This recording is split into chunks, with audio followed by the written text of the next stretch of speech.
तालिब इल्म जो मदरसे में पढ़ने वाला होता, दीन सीखने वाला होता है, अल्लाह तबारक व तआला ने उसको बड़े मर्तबे अता फरमाए होते हैं, बड़ी इज्जतें, बड़े शर्फ अता फरमाए होते हैं। बल्कि मेरे जहन में शायद या तो कोई रिवायत है या कोई वाकया है, बहरहाल उसके अंदर मैंने ये पढ़ा था कि बस्ती के अंदर जो रिस्क बढ़ता है वो आलिमों की बरकत से बढ़ता है, और जो मदरसे के तालिब इल्म होते हैं, दीन सीखने वाले बच्चे होते हैं, उनकी बरकतों से रोजी बांटी जाती है, रिस्क बांटा जाता है।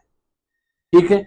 और आला हजरत अली रहमा का भी फरमान है कि सिर्फ महज फातिया लगा देने से एक चीज का सवाब मिलेगा, लेकिन अगर आपने मदरसे के बच्चे पर पैसा खर्च कर दिया तो 70 गुना सवाब मिलता है। ये फजीलत एक मदरसे के बच्चे की, एक तालिब इल्म की होती है। लेकिन हमने जो है इस पर कितना अमल किया है, अब आइए हम अपनी तरफ जरा गौर करते हैं। तो हमारे हालात ये हैं कि दौरे हाजिर में हमारा बच्चा किसी की बहन बेटी को तकता रहे, हमें फर्क नहीं पड़ता। जाकर के गुटखा खा ले, दिलबाग खा ले उधर रास्ते पर खड़ा होकर के, हमें फर्क नहीं पड़ता। पूरे दिन नाली पर बैठ करके मोबाइल चलाता, फर्क नहीं पड़ता। मस्जिद के अंदर आकर के हंगामे करते हैं, शोर शराबा करते हैं।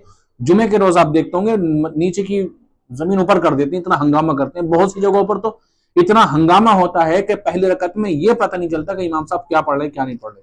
लेकिन हमारे बच्चे हमें बड़े प्यारे होते हैं और वो बेऐब नजर आते हैं, बेऐब नजर आते हैं। उनके अंदर हमें कोई ऐब नजर नहीं आता, ना हम उन्हें टोकने को तैयार होते, ना उन्हें समझाने को तैयार होते।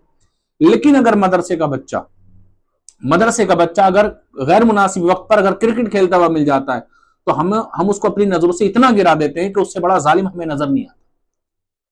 हमारा अपना बच्चा खड़े होकर के पूरे दिन मोबाइल चलाए, लेकिन अगर मदरसे का बच्चा मदरसे के दरवाजे पर खड़े होकर के अगर मोबाइल से बात भी कर लेना तो हमें उसे शक की नजर से हम देखते हैं। भाई गैर कम है जुल्म करने के लिए जो आप इतना जुल्म कर रहे हैं उनके ऊपर है। आप अपने बच्चे के अंदर कोई कमी निकालने को तैयार नहीं। आपका बच्चा रात के 11 बजे घर की दीवार कूद के आ रहा है, वो बेचारा सुबह से शाम तक, शाम से सुबह तक कुरान पाक की तिलावत कर रहा है, फिर आपकी नजर में वो इतना गंदा क्यों? अपना मुहासबा करें, आप अपने घर का आप सर्वे करें, आप अपने बच्चे को उस मदरसे के बच्चे के बराबर में खड़ा करें और उससे पूछें जरा दीन की 4 बातें। आपका जवान बच्चा पेशाब कर देगा, उससे 4 बातें दीन की नहीं बताई जा सकती, वजू का तरीका नहीं बताया जा सकता, गुस्ल का तरीका उस तरह से नहीं बताया जा सकता जिस तरह से मदरसे का एक छोटा तालिब इल्म बता देगा।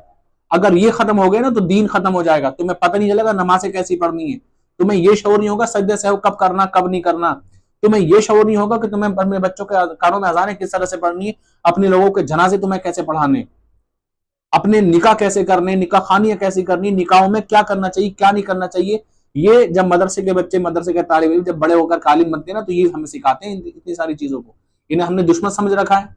हमारी नमाजों की जिम्मेदारी इन्होंने ले रखी है, हमारे बच्चों को पढ़ाने की जिम्मेदारी इन्होंने ले रखी है, उसके बाद भी दुनिया भर से बुरे यही है। तो कभी अपनी गिरबान में झांक करके देखें ना, अपना मुहासबा करें, कहां तक हम सही कर रहे हैं, कहां तक गलत कर रहे हैं। हम उनको क्यों दुश्मन समझ रहे हैं? उन्होंने हमारी जमीन जोत ली है क्या?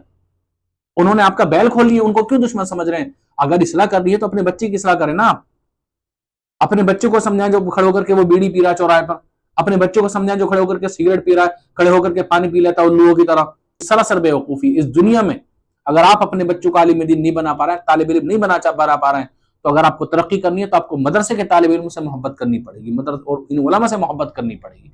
जब आप इन उलमा से, बल्कि मैंने मसले यहां तक पढ़ा था कि जिस शहर के, जिस बस्ती के अंदर आलिम दीन नहीं हो तो उस शहर और उस बस्ती के अंदर रहना जायज नहीं है। जी हाँ बिल्कुल, उस बस्ती के अंदर रहना जायज नहीं जिस बस्ती के अंदर आलिम दीन मौजूद ना हो। और आप उलमा को इतना बुरा समझ रहे हैं, भाई वो भी तो आम इंसान है ना, उनसे इतनी सारी उम्मीदें क्योंकि वो कोई वक्त के गौस होंगे, वक्त के जिब्राइल होंगे।